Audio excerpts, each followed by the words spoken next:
ஒரு unpacking video தாங்க. International பார்சல்லாம் இல்ல. இது ஒரு அன்பு பார்சல். எங்க அப்பா திருச்செந்தூர்லேருந்து அனுப்புனது தான். அம்மாவும் அப்பாவும் இப்போ தான் ஒரு பக்தி யாத்திரை முடிஞ்சு ரிட்டர்ன் திருச்செந்தூர் போயிருக்காங்க. ஜோதிர்லிங்க தரிசனம் அப்படின்னு சொல்லிட்டு குஜராத், மகாராஷ்டிரா, அதுக்கப்புறம் மத்திய பிரதேஷ் ஏரியாவில் ஒரு நிறைய கோவில்களுக்கெல்லாம் போயிட்டு வந்திருந்தாங்க. இது ஒரு 15 நாள் ட்ரிப்பாக இருந்தது. அந்த ட்ரிப்பில் எனக்குன்னு வாங்கின ஐட்டம்ஸ் எல்லாத்தையும் சேர்த்து வச்சுட்டு இப்போ திருச்செந்தூர்லேருந்து கொரியர் அனுப்பியிருக்காங்க. இவங்க 2 பேரும் இப்படி தாங்க. இதெல்லாம் எதுக்குமா வாங்குற அப்படின்னு சொல்லி கேட்டால் ஒரே ஒரு ஆன்சர் தான் சொல்வா. உனக்குன்னு தானே வாங்கினேன் அப்படின்னு சொல்லிட்டு.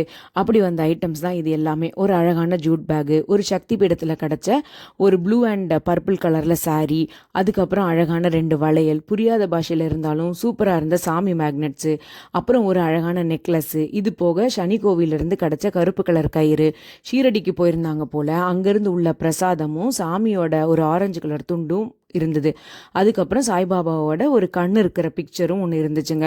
இதெல்லாம் போதாது அப்படின்னு சொல்லிட்டு பூனே ஏரியாவில் சுற்றிக்கிட்டு இருந்த போது பைத்தானி சாரி பார்த்தேன், எனக்குன்னு ஒன்று வாங்கினேன்னா அதனால உனக்கும் ஒன்று வாங்கினேன் அப்படின்னு சொல்லிட்டு அது எல்லாத்தையும் சேர்த்து வச்சு தான் இப்போ கொரியர் அனுப்பியிருக்கா. நெக்ஸ்ட் டைம் நீ வரும்போது கொண்டு வந்தால் போதும் தானே, இப்போ எதுக்கு காசு செலவு பண்ணி கொரியர் அனுப்புகிற அப்படின்னு சொல்லி கேட்டான்னா என்ன தெரியுமா சொல்வா, உடனே அனுப்புறதுல தானடி எனக்கு ஒரு சந்தோஷம், நீ பார்த்துட்டியா, உனக்கு பிடிச்சிருச்சா அப்படின்ட்டு கேட்பேன்.